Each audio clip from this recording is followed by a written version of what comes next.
Welcome back, my friends, to AA Recovery Interviews. I'm your host, Howard L., and I'm an alcoholic. Sober since January 1st, 1988, one day at a time.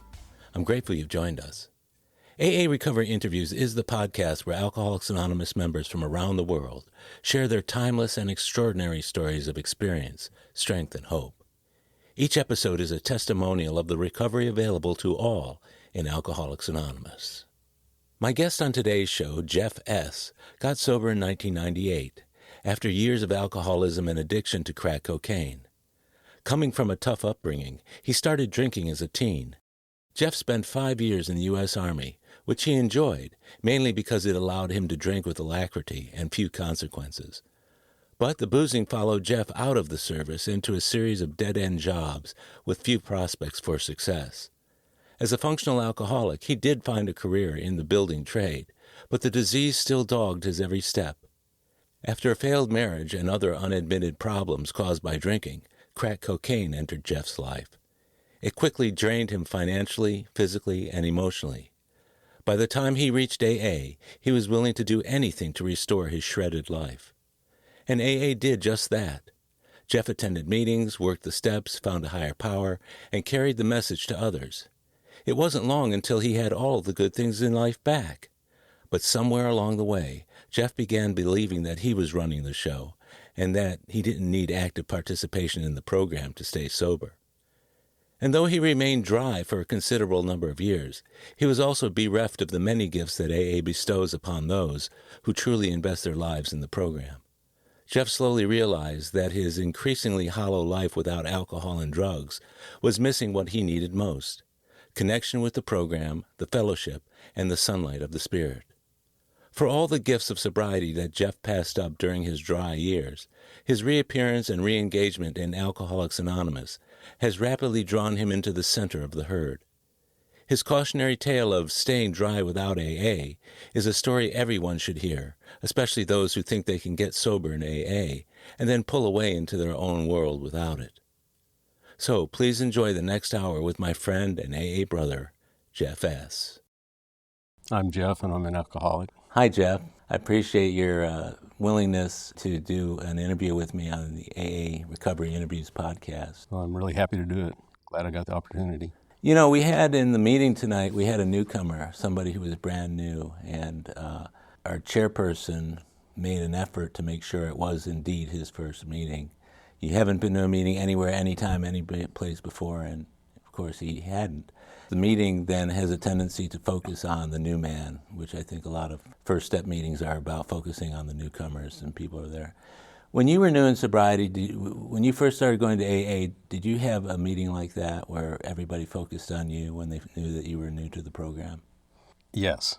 My first meeting was in the spring of 1997, and I think it was a newcomer or a young ones meeting, I think they called it. And I remember absolutely nothing about the meeting. I do know that I got a desired chip, and it was just my entrance into this world. I didn't necessarily get it right away, but I got enough to where I came back to another meeting soon thereafter. When you said you didn't get it, was there anything in particular that was said that just didn't make sense to you or gave you the sense of, I don't know if this is right for me? No, it was more on me. There was such a shell around me relative to whether I could be helped or not. What did you think your prospects were when you walked out of the first meeting? Maybe 50-50, maybe less. Recently, I've been thinking a lot about the first step and getting it. And those first 6 months or so, as much as I kept coming back to meetings and I had sponsors and I would say the right things, there was still a little part of me. There was a voice inside that was saying, you know, you're not going to get this. You know that you're going to use again.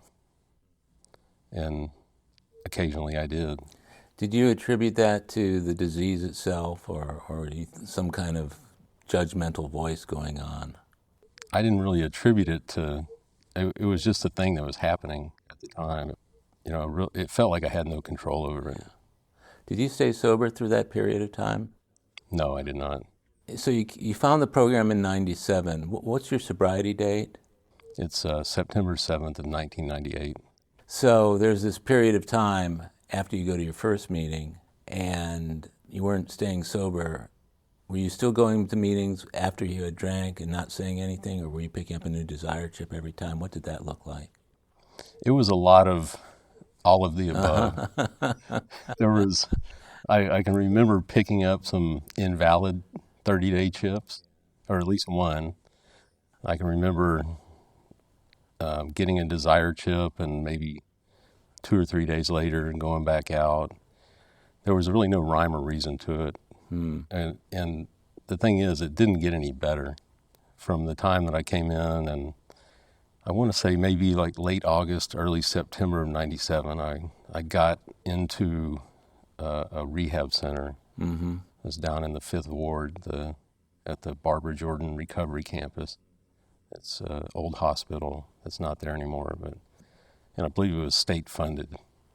But between those two dates, it was a pretty quick descent. I had no idea what full throttle addiction was going to look like and feel like and where it was going to take me. Before you went to that first meeting, what was going on in your life that made you want to go to your first meeting? What was going on that drove you to your first meeting? Well, I had been drinking and drugging for some years, but prior to that, probably the year prior, I'd gotten more and more into cocaine and then into crack cocaine. And I'd been living in Denver, Colorado, where I was going to college. And I had kind of used up all my Denver privileges. And I thought if I came down to Houston, it would solve things. I didn't know that I was trying to quit. I just knew I was trying to get away from something. I was trying to find a way to get back to some kind of life. Because I had had a life at one point. Like a geographic cure. That was exactly it. Now, did you have family here in Houston? I was born here. And you were going to school up in Denver? Correct. Then you come back to Houston. How many years before your first AA meeting?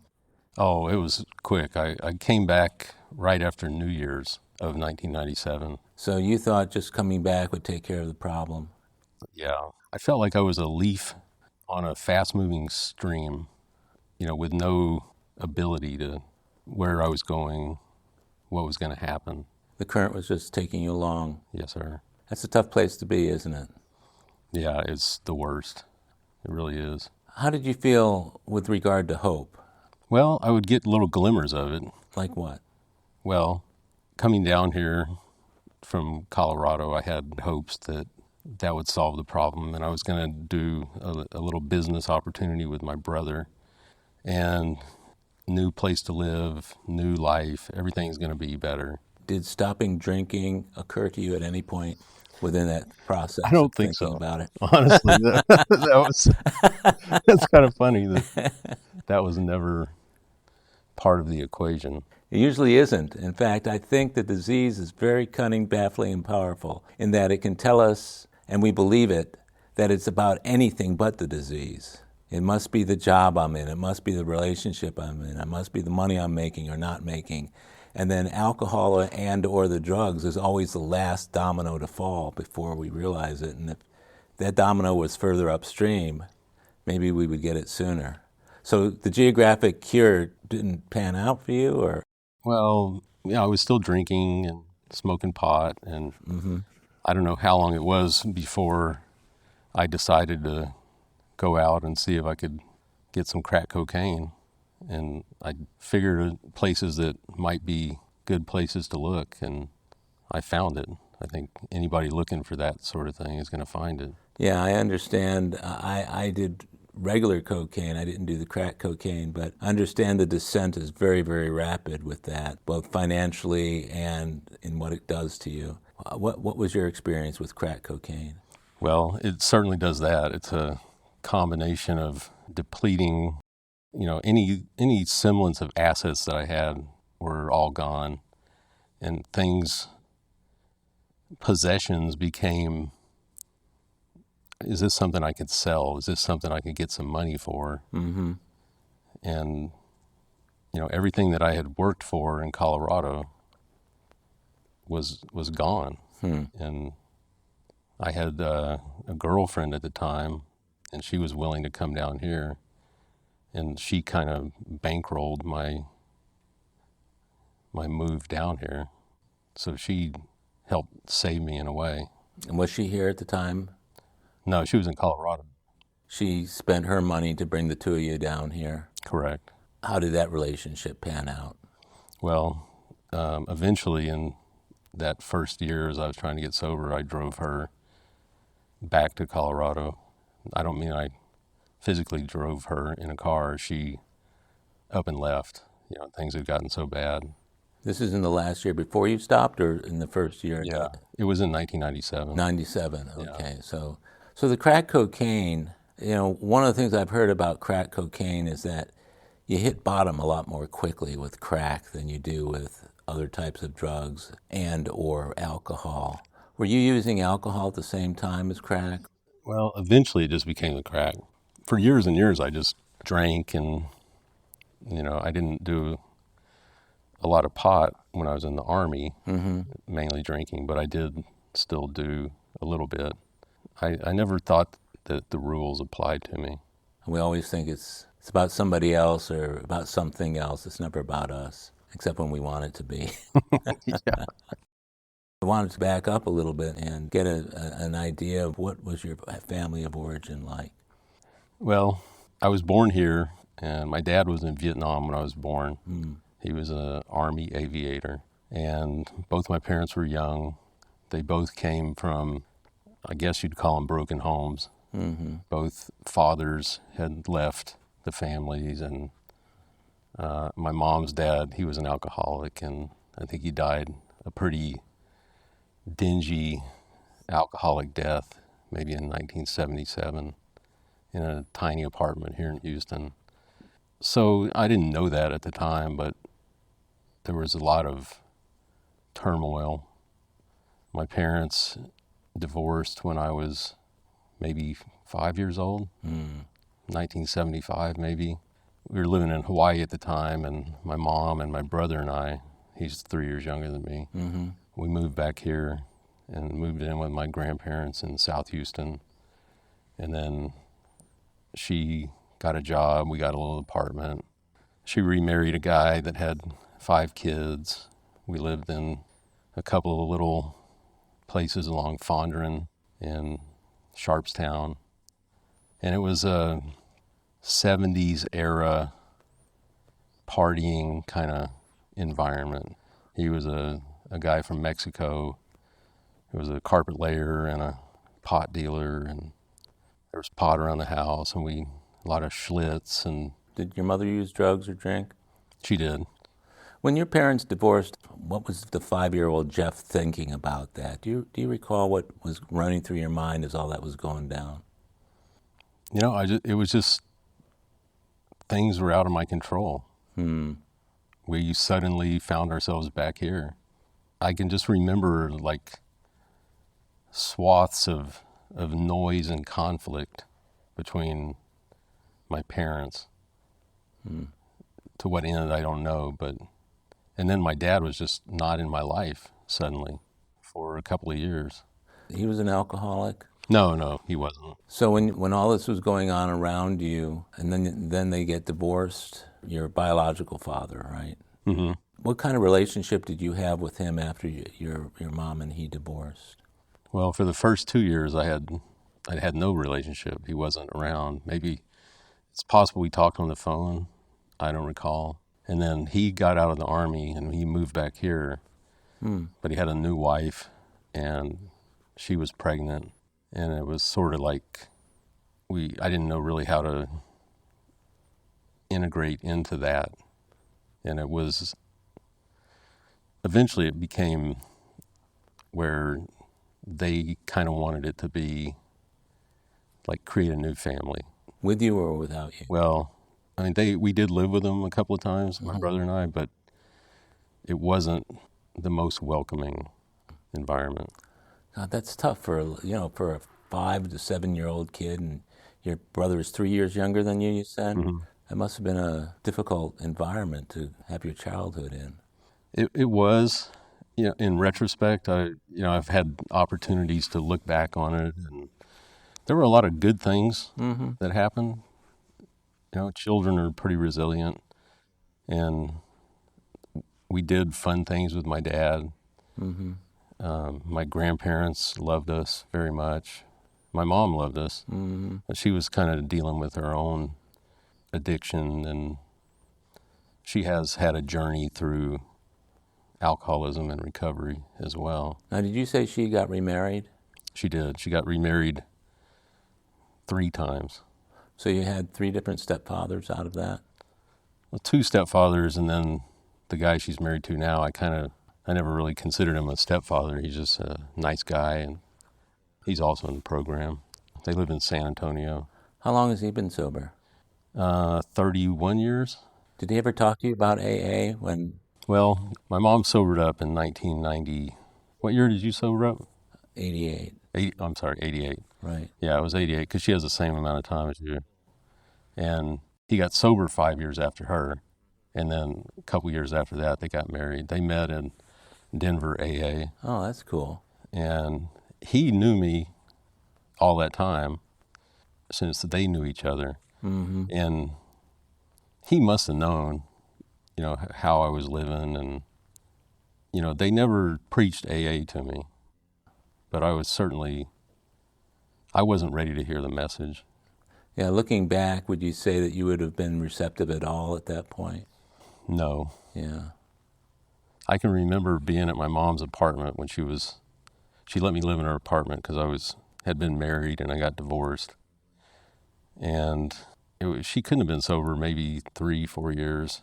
It was the Super Bowl where Dallas played the Buffalo Bills, and she had people over. And I was just going to stay there at the apartment. And they were all people from AA. And nobody was drinking. Nobody's drinking. But I insisted on, I'm going to have my 6-pack of beer. And I drank all my beers, right there in front of everybody. And nobody said anything? No. But, that's just it's not polite. It's not considerate.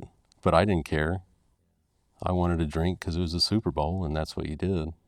You and I both, we run into people all the time that are the children of or related to somebody with long-term sobriety. And my question to them is oftentimes, did they ever say anything to you about it, or did they ever make reference to it in any conversations? And some do and some don't, but obviously the responsible thing to do when you're working a good AA program is to let other people find their own paths in sobriety. And sometimes we have to walk away from what's going to be turning into a tragic situation for them. But your stepfather and your mother had the opportunity to say something to you, and they just didn't?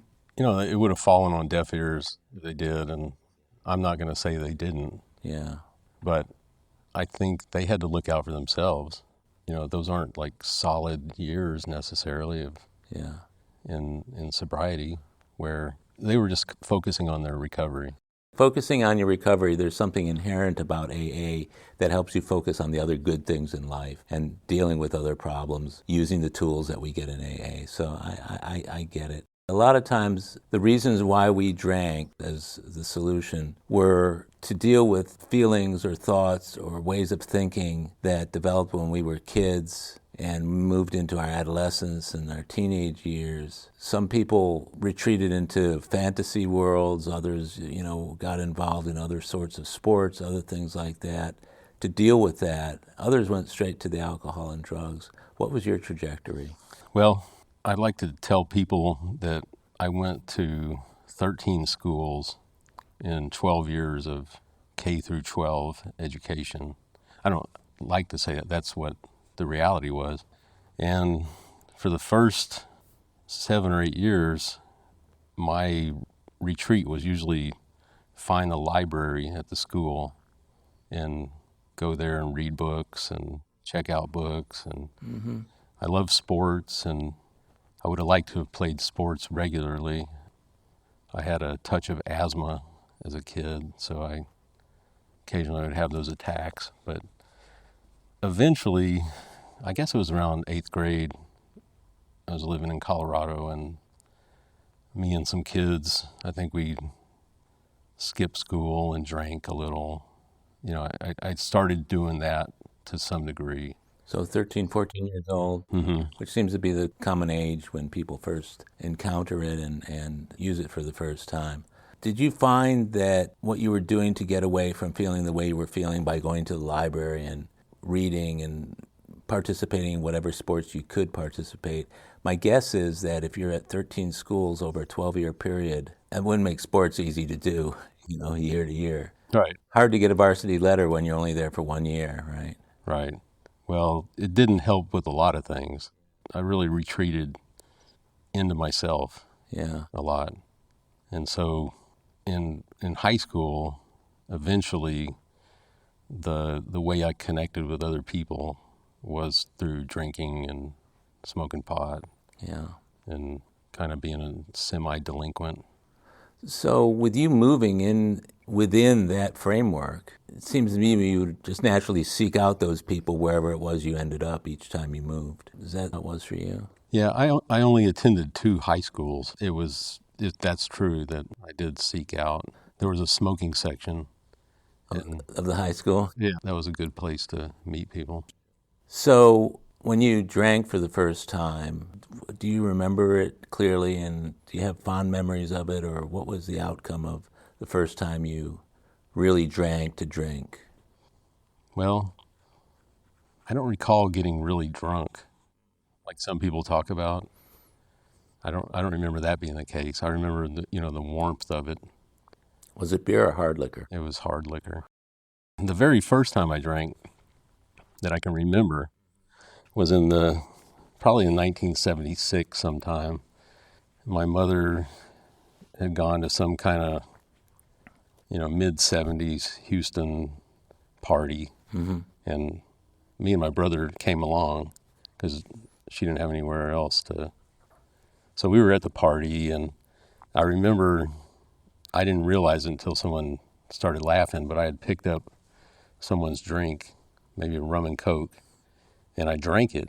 And someone said, "Oh, look at that kid just drank that rum and coke." And I remember like feeling a sense of warmth, and also like they were kind of laughing with me, like I was almost like I was accepted at that The time. life of the party at that moment. Exactly. And that's the very first time I can remember having that feeling. So how long between that initial first feeling and when you were out with the guys from school? Was that a long period or a short period of time? Yeah, that was several years. Yeah. That was 1976. I'd say 82 is when, 81, 82. Now, when you drank with your friends, did you expect the same feeling that you'd gotten back when you were a little kid, or were you just open to brand new ideas? Yeah, just something to try, something that, I was in Colorado for a year, 8th grade. That's before pot was legalized out there, wasn't it? Yeah, it was so weird. I didn't want to try pot at that time. Really? Even though I'd watched my mom's second husband smoke weed. Something about maybe one of those after-school specials had kind of done a number on me. I thought I was going to go crazy. ABC specials? Yeah, Right, after-school special.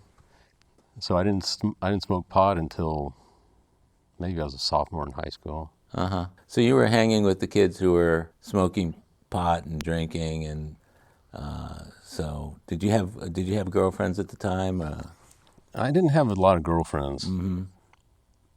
I had one girlfriend, and the first 2.5 years of high school, I was here in Houston, and probably the first 2 years of high school, I was pretty straight arrow in terms of drinking.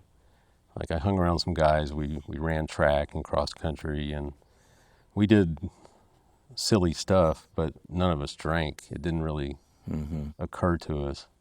But then, there's a kid down the street, and I knew he drank, and I went out with him one night and got to drink and maybe take a few hits off a joint.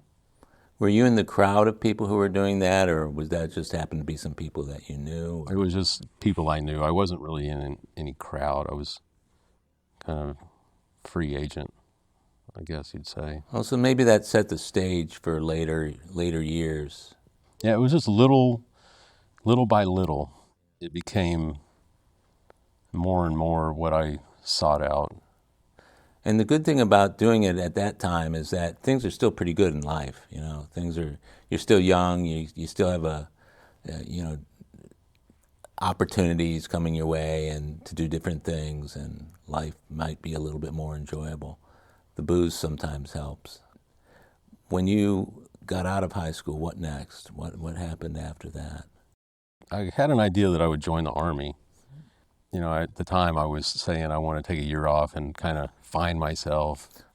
But really it just wound up a year of drinking and drugging more and more, and things not getting any better really because of it. So you had time on your hands. Mm-hmm. Yeah, and I, worked various menial jobs, Mm-hmm. busboy, lawn mowing, worked in like a U-Haul truck garage, Mm-hmm. just things like that. Just a real nowhere kind of year. Hmm. And then I did join the Army. Where were you deployed? Initially, I was in Fort Bliss in El Paso, Mm-hmm. then Fort Hood, Texas, and then I spent a couple of years in Germany during the Cold War. What was your experience in the Army like?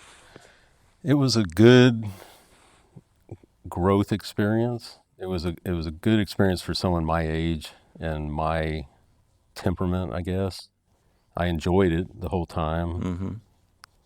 I enjoyed the camaraderie of it. I excelled. I was able to advance to the rank of sergeant within maybe 2.5 years.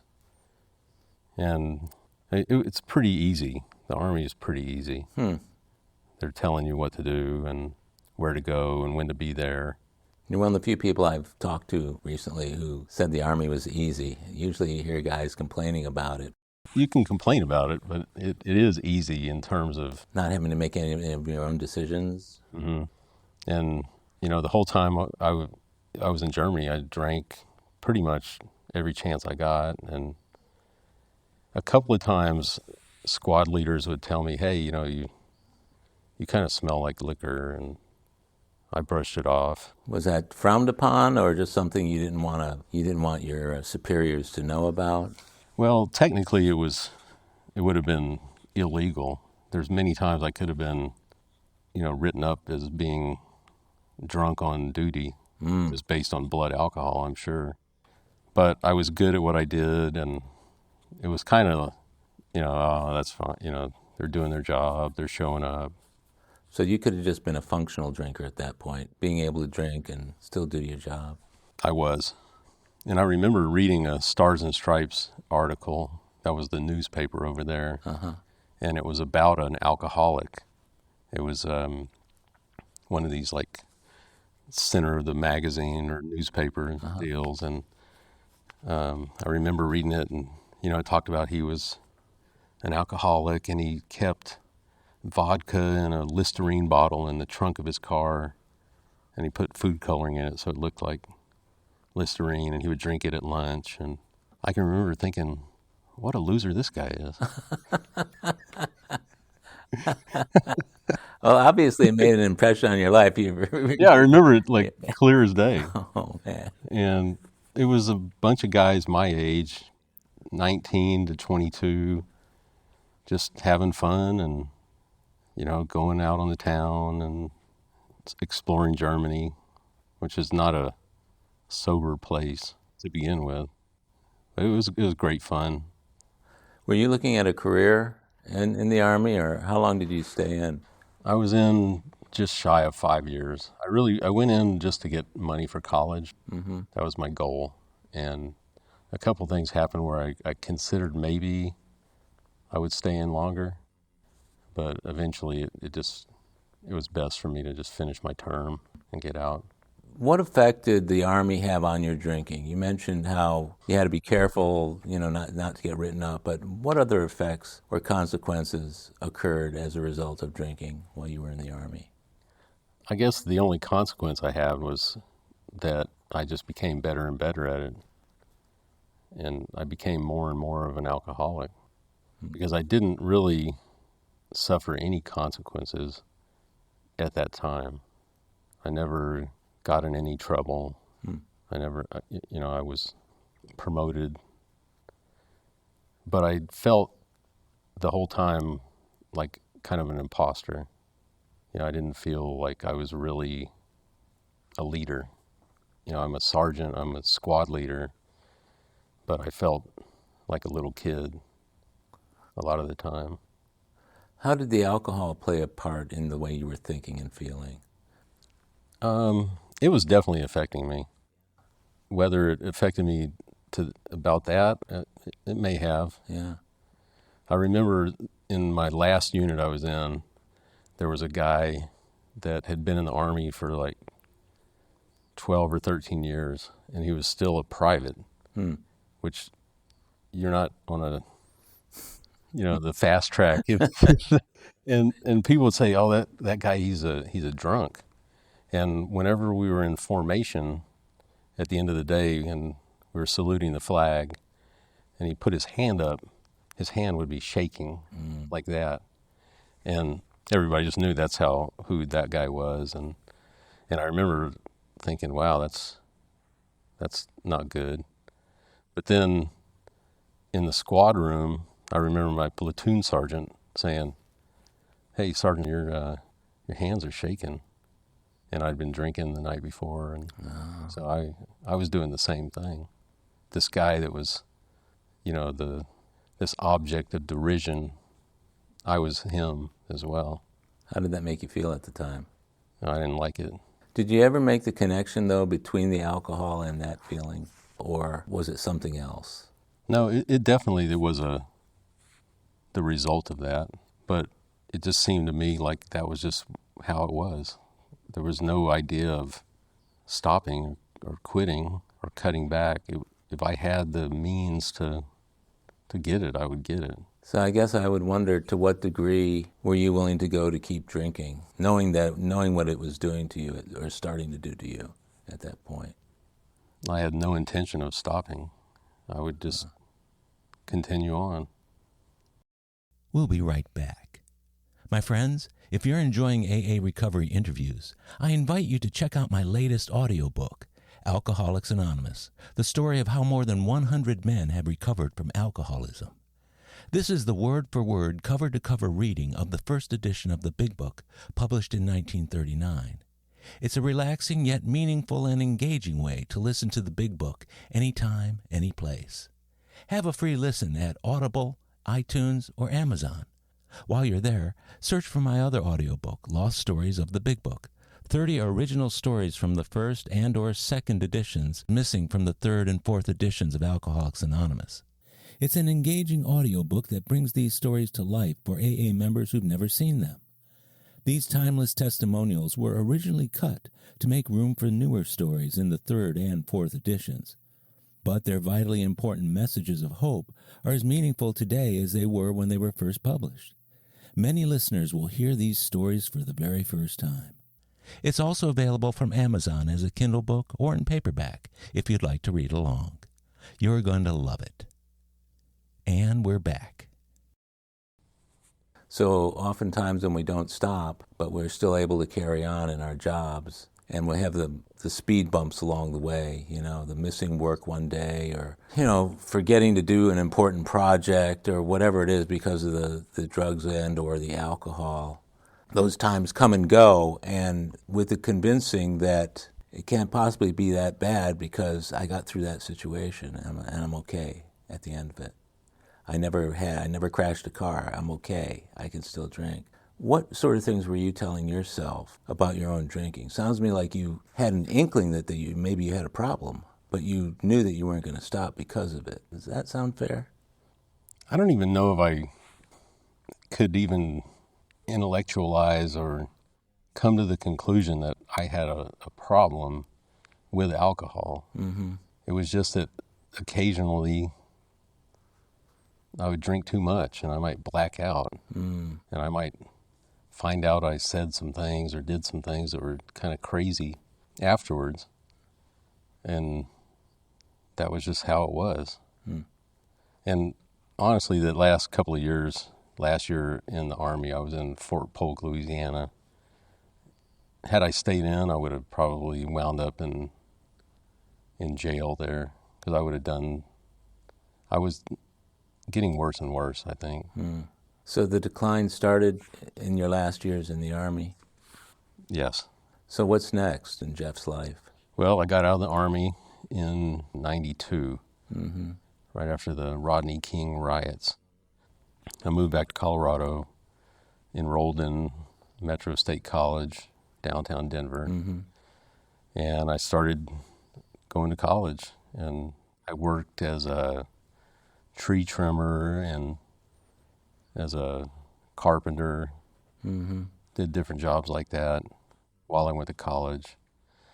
And I had gotten married to a gal that I met in high school, and I was married to her throughout the Army, but it was really not a good relationship. And my first semester of college, we divorced.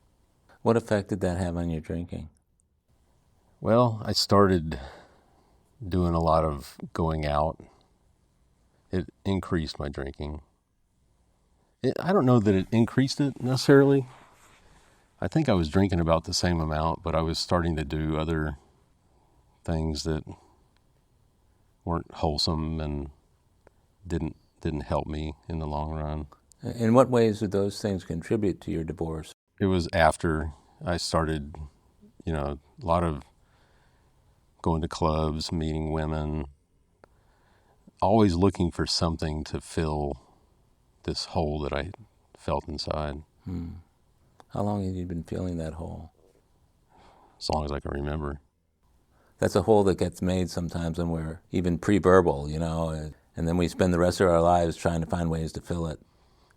Yeah, I'll say this: I have no, as far as my parents go, I'm fully reconciled to.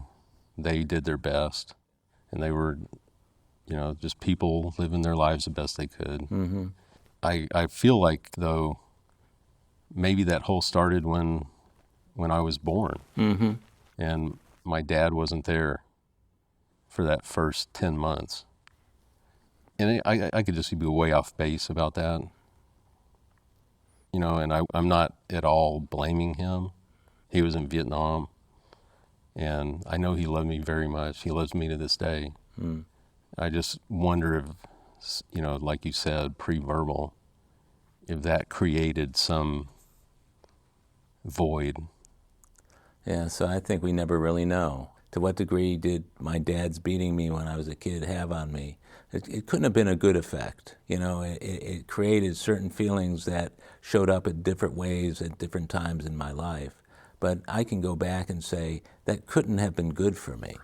Sure. Okay. Now I can let my dad off the hook, and my dad's been gone now for the last 25 years. But I can go back and find all kinds of things that happened and attribute it to. But sooner or later, I had to make amends, and I had to make peace with that. But I think there's a real natural tendency to say that hole must be from something else because my folks did the best that they could. Well, the best that they could involved a lot of abuse and a lot of stuff that wasn't good for me. So when it came time to do a really thorough fourth step, I did a fourth step on my folks, and what was really revelatory for me was that column that says, what was my part? And I had a part in a lot of it that I hadn't realized. Some of it was that I was just there, but some of it was a little bit more active. And once I got that, then I understood how we heal those relationships as a result of doing a fourth and a fifth step. Sure, and I've had to do probably 5 or 6 of them, fourth and fifth steps throughout my sobriety to get to that point where it was only maybe 2 years ago, 3 years ago, that I finally felt a lot of weight lifted that I'd been carrying around. So you got out of the Army in 92, And 97 was when you first went to AA. Correct. So we've got a 5-year period in there. What was that 5 years like for you? We know that the downhill is pretty steep, but what did the rest of those 5 years look like for you leading up to AA? Going to college, earning a living, with just enough money to be able to go out and have an apartment. Had some friends that I met through drinking, and a series of varying levels of toxicity, girlfriends or acquaintances, and not a lot of great behavior. That was basically 4 of those years. 4 culminating in that last year that everything fell apart. Yeah, 1996. That was not a good year. I came into a little bit of money, and that's coincided with me learning about crack cocaine. So it was like God had a little plan for me to send you down the tubes. Yeah, pretty much. That's how I choose to look at it. Yeah. And so it went from the spring of 96, like the world is my oyster, to December of 1996, I'm pawning my car, and I don't have a job, and I'm not in school, no money, thinking, what just happened? It was really a year of madness. Did you put 2 and 2 together yet at that point? The alcohol and the crack with your world falling apart? Yeah, there was definitely You saw the connection. a correlation between those two. Yeah. It must be something else. Maybe, yeah. No, but I was really powerless to stop. The only time I stopped is when I didn't have the means. So that final year, before you come in, the ground is falling away at your feet. It was awful. Sounds like it. What kind of solutions did you try, or what did you do about it at that point? Or were you trying to do anything about it, or had you given up on it? What was your frame of mind? Well, there was a couple of times at one point I came down here.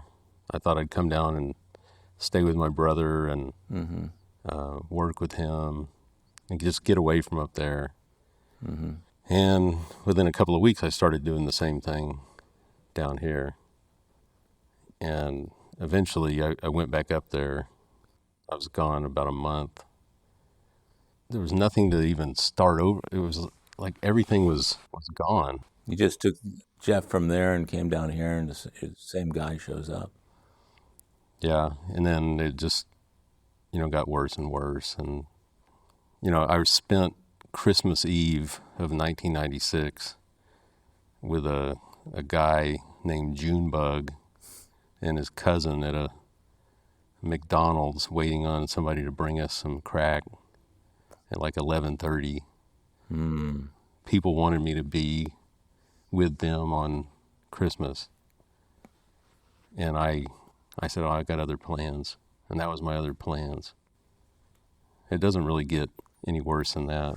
Yeah, that's when you're putting the drugs and the alcohol ahead of people. And in what ways did that affect your relationship with the higher power? What sort of connection did you have or did you not have at that point with feeling that way?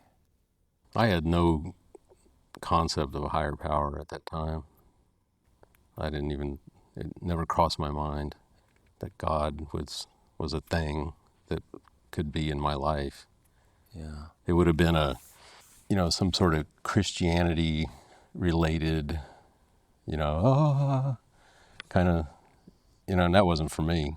Well, a lot of people say that, that it came down to that simple phrase of God help me that we get to or that we don't. When you hit bottom, what was that like?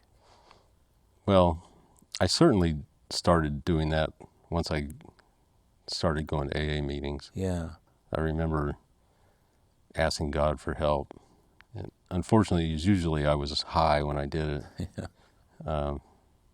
It took a while to really come around to the idea of a higher power. First, it was just the group. Yeah. There's other people. What would you say was your moment of clarity, saying, I got to do something about this. I got to take some kind of action to get out of this life that I'm living? Well, after I had come to some meetings and I was making friends in the program and had a sponsor, but then I would slip and I would get a little time and I would slip. I think that moment of clarity, by the end of that summer, I was just where I knew I couldn't stop. I knew I had a problem, Mm-hmm. and I knew that I had to find a solution. That was probably it. So what precipitated you coming into AA that very first time in 97 was this bottom that you hit waiting in that McDonald's, and you mentioned that was a pretty low point. Yeah. Things got worse for me than that, but that sticks with me as the lowest point. I guess when you think about the time of year it is, Mm-hmm.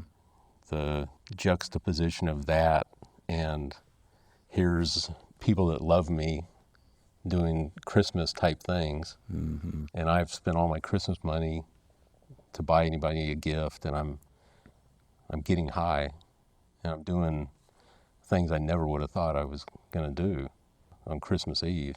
Sounds pretty pitiful.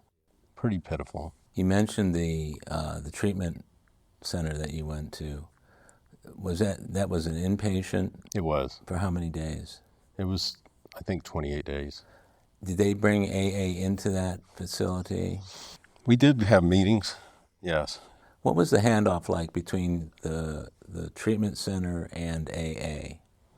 When I was getting close to maybe a week, 10 days prior to being released, Mm-hmm. well, even along the way, people started saying it would be real helpful if you went to a halfway house after you leave here. Most people that do succeed go to a halfway house. And so they had a couple of tours of different ones. I thought, man, if I can get in that one, that'd be pretty good. And I got accepted. And so I went there. I was there maybe 4 months after that. And of course, there was a lot of AA there. That was pretty AA-centric. So you went from the halfway house out into the world. I did. And into the same AA that you were participating in while you were in the halfway house, or? It was a combination of that and, going back to the club. Uh-huh. There are people I knew from there. And there were a couple of guys one guy at the halfway house, one guy from the club, that introduced me to a lot of different meetings around town. Yeah. Neither of those guys are sober to this day, but they both played a huge role in my recovery. They were neither of them my sponsor, but they'd say, "Hey, let's go over to the Alder Street meeting," or Avenue B is a meeting. Let's go to that. Or hey, the Men's Center. Let's go meet these guys at the Men's Center. We're coming to the part of the story where you're in AA, but you're still drinking, that period between 97 and 98. Well, what happened after about 4 months in the halfway house, Uh-huh. the same girl that had helped me get into the treatment center that came down here and left, and I convinced her to move back here. Maybe not the best idea in terms of like where I was, but that's what happened. I'd also started working in what has become my career, home building. Mm-hmm. And I thought, well, I'm ready to leave this halfway house. And so rather than staying a year, I left after 4 months. And, I had it. And after, I think I had 6 months of sobriety, I went out and used. And I came back the next day. I think I took a day off of work. And I committed back to the program. another 6 months went by, and I did the same thing. And that was the day before I picked up my last desired ship. What was running through your mind at the time when you slipped? What ran through your mind as you were doing it? Here you were sober 6 months. You obviously remembered that you'd been in a halfway house and in treatment. What was the thought that went through your mind that made it okay for you to smoke crack? Both times I remember, it's like I'm just being myself, talking to people, doing things, but in my head, there was a voice saying, "You're going to get high. This is when you're going to do it." And I just felt powerless to stop it. I was powerless to stop it.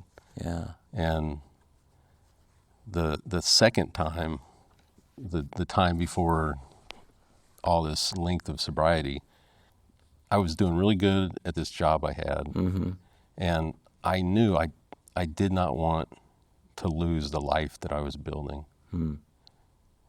And it was it was physically painful and it was mentally painful, that getting high.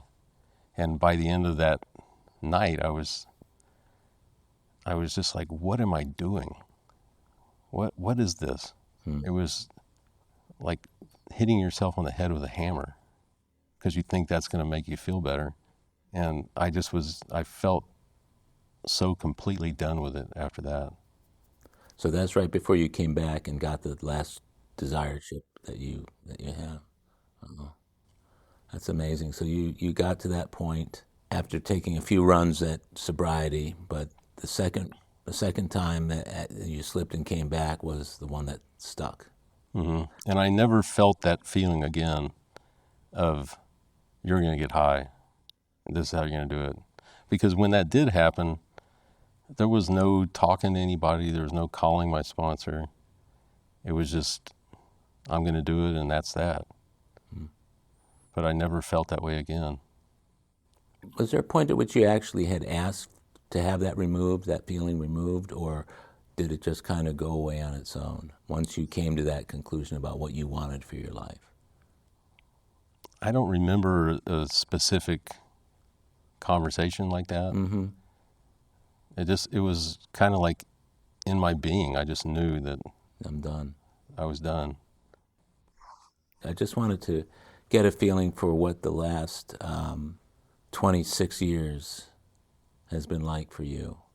Somewhere along the way, when I first met you at the retreat a few years ago, and it was great to meet you, and we've been at retreats. We've actually co-chaired together, which was very, very cool. Yeah. But it's like I somehow thought that there was some kind of period within your sobriety where you were not as participatory in the program as others. Am I just imagining that, or can you talk to me about your period of sobriety? Sure. You're not imagining that. I've always gone to some meetings. Yeah. And I always kept some, even if it was the tiniest thread of a connection to AA and recovery. But I remember, looking back on it, after I got sober again, and things started going pretty well with my work, and I remember, that became my higher power, more so than AA or God. And some things happened in my career where, rather than pray about it, talk about it with somebody, I made up my mind how things are going to be. And I made some wrong moves because of that. I created a lot of chaos. And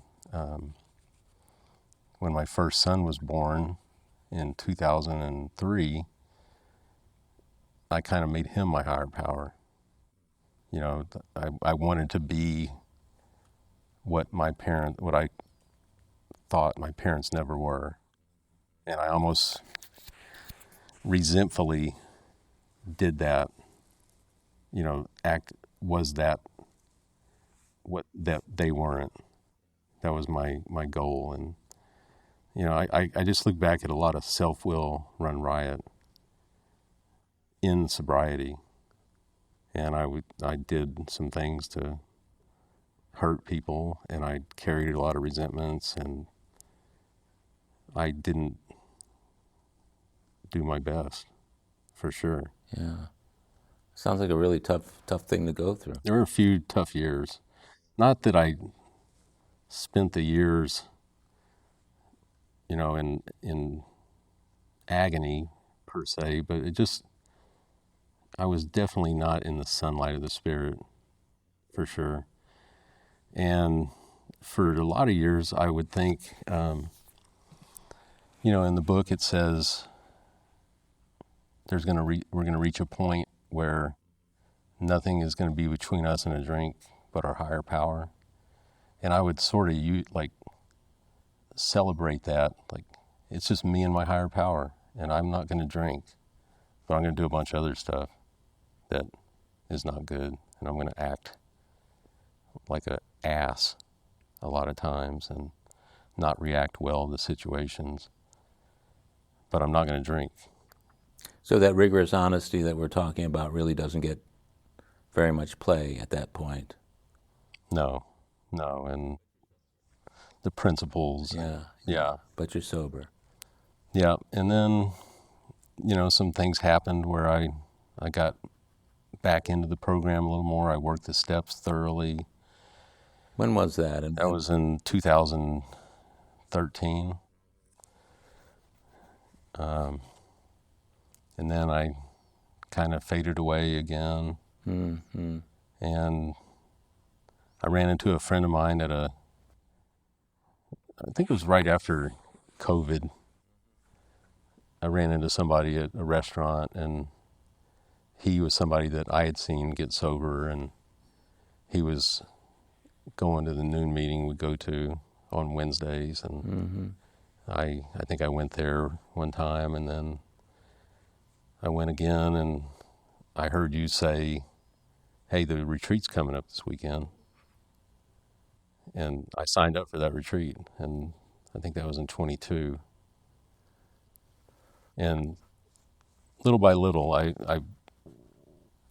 integrated myself into the program in a way that I haven't before, the fellowship, and I kind of had to take some steps towards the fellowship in order to have it take some steps back towards me. Do you feel like that's been accomplished at this point? It's certainly it's way better than it was. I don't know, accomplished. I guess accomplished in the sense that when I go to meetings, I know a lot of people, and I'm happy to see them, and they're happy to see me, and I feel like I'm in that part of the program. I'll tell you my observation, Jeff, is that you are one of those people who people seek out. As brief a time as we've really known each other over the past, let's say, 3 or 4 years, you have something about you kept sober during those years to emerge now into AA with a lot of wisdom gained from the flip side of what we do in the program.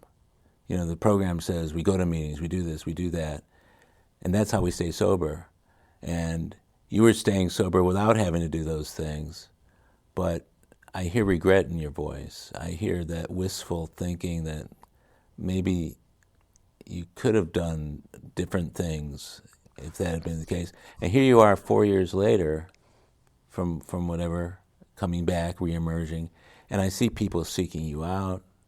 You're a very popular person around the clubs that we go to. When I say popular, I mean guys like saying hi. They like to talk to you. You get called on a lot in meetings, and you have a certain wisdom to you that I wish I had been hearing for more years than I've heard it, but I'm grateful to have heard it for the years I've heard it. You know what I mean? Does that make sense? Yes, sir. Yeah. Yeah, the thing about wisdom is you can only get it going through, I could only get it going through all the things that I went through. my own doing. I don't blame anyone else. And you you said regret. I try not to traffic in those kinds of feelings. I do know that I have observed people that have gotten it and been, into the program Right. from early on, and I admire that. And I could only go on the path that I was given to go on. I love your honesty about this, because I can imagine it isn't an easy thing to talk about. Jeff, when I was new in sobriety, there was a guy who came to one meeting a year to pick up his chip. I remember he came to this meeting on Sunday nights once a year to pick up his chips. That was the only meeting he went to all year. And I remember thinking to myself, distinctly thinking, I can hardly wait until I only have to go to one meeting a year. Mm-hmm. I mean, that's the goal that I thought was that I was going after. So I wonder, when you encounter somebody who is doing or starting to go down that path that you went down with the sobriety is enough, I don't need to do the other things right now because I got to focus on these other things. What message do you have for those people based on your own experience? That's very interesting to think about. If I was able to talk to somebody about that and know that they're going down that path, I would just say that this is the easier, softer way. There's a chance that you can go it alone and be okay and not drink or drug and get back here. There's a chance that you'll just go further down and the drink will be appealing. Mm-hmm. And why take that chance? Mm-hmm. I reached a point where I not only it was a thing where I was like, I have to go to meetings or something's going to happen. Mm-hmm. Now I look forward to it. It's really one of the bright spots in my life, if not the main one, in the sense that without this, nothing else really is going to work out too well.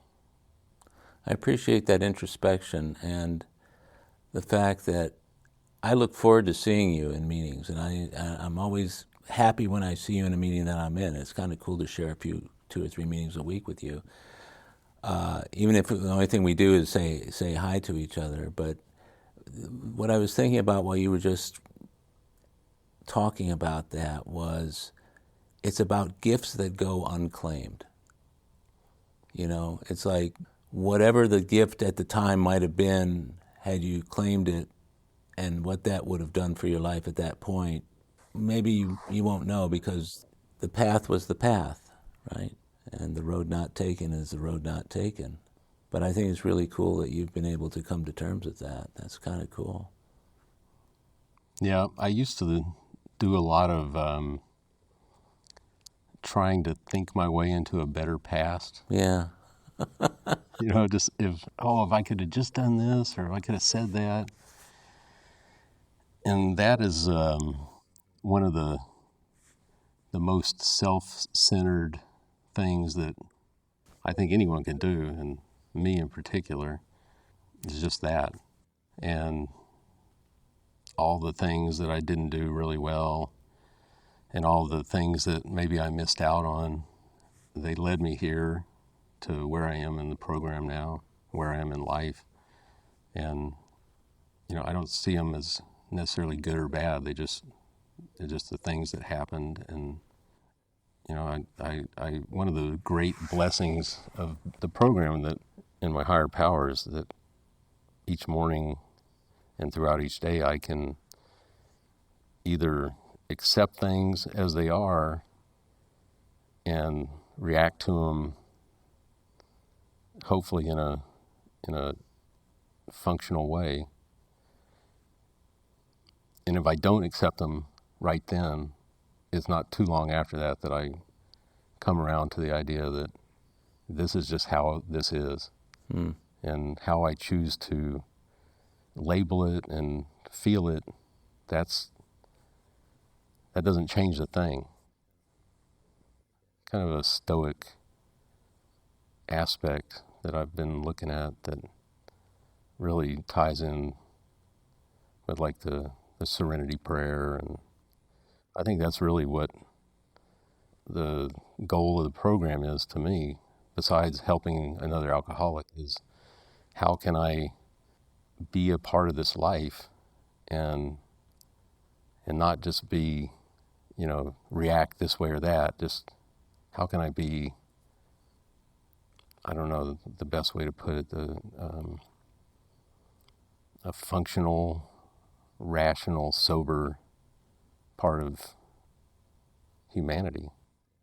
Well, that's a really a real succinct and beautiful summation of how one man can feel about the program, and I really appreciate that. And what we've been talking about tonight is important stuff, and it puts a different angle onto, because I've done 170 interviews already, and everybody's got their own little take and angle on things, but the wisdom that you've expressed tonight, the self wisdom, and I think that's very beneficial. And when people hear it and recognize it in themselves, the kind of hope that they'll get from hearing you is that here's a man now who re-engaged in the program, and wow, it's really been great. And that's good to hear, Like all those years, I might have gone to one meeting a year like that guy did, that I went to meetings instead. I'd like to feel like I got the better end of that, Sure. But I think you did. Yeah, I think I did too. And getting to know you has been a real gift to me. And I really appreciate the fact that you're there to be there for other men who might think about that one meeting a year. And you can go in with the actual knowledge and experience to say, I've done it both ways, and here's what I know. Because that doesn't happen a lot. We heard the term sobriety tonight. Mm-hmm. And that is so true. But sometimes I think it's like getting in your car to go to a meeting, and halfway there you think, I don't know if I really want to go. But the car is going there anyway, so I guess I might as well, right? Yeah. And I'll tell you what, if that's what it takes to get people to meetings, so be it. But I think what you've said tonight makes all the sense in the world to me, and I think it will to other people who hear this. And I really can't thank you enough for participating in this and talking with me to the depth that we've talked tonight. I feel like I know you a lot better, and hope that those who hear this will be inspired. I know that I have been just by sitting here and talking with you. So again, many thanks for doing this, Jeff. Well, thanks so much. I really appreciate the opportunity. Well, my friends, that's a wrap for today's episode of AA Recovery Interviews. I want to thank my guest, Jeff S., for sharing his story, and thank you for tuning in. If you've enjoyed the interviews in this podcast series, will you do a little service work by spreading the word about this rich and meaningful listening experience? This show is another helping hand of AA we can all extend to alcoholics everywhere. AA Recovery Interviews is available on Apple Podcasts, Spotify, YouTube Music, and all other podcast providers. Or visit our website, aarecoveryinterviews.com, where you can listen to every episode of AA Recovery Interviews. And if you want to contact me directly with any comments or suggestions, simply email howard@aarecoveryinterviews.com. Please also take a minute to leave a rating and review on Apple Podcasts and Spotify. By the way, this podcast strictly adheres to AA's 12 traditions and all General Service Office guidelines for safeguarding anonymity online. I pay all production costs, and no one receives financial gain from the show. AA Recovery Interviews and my guests do not speak for or represent AA at large. This podcast is simply my way of giving back to AA that which has been so freely given to me. The next episode of AA Recovery Interviews is on the way, so keep coming back. It'll be here soon.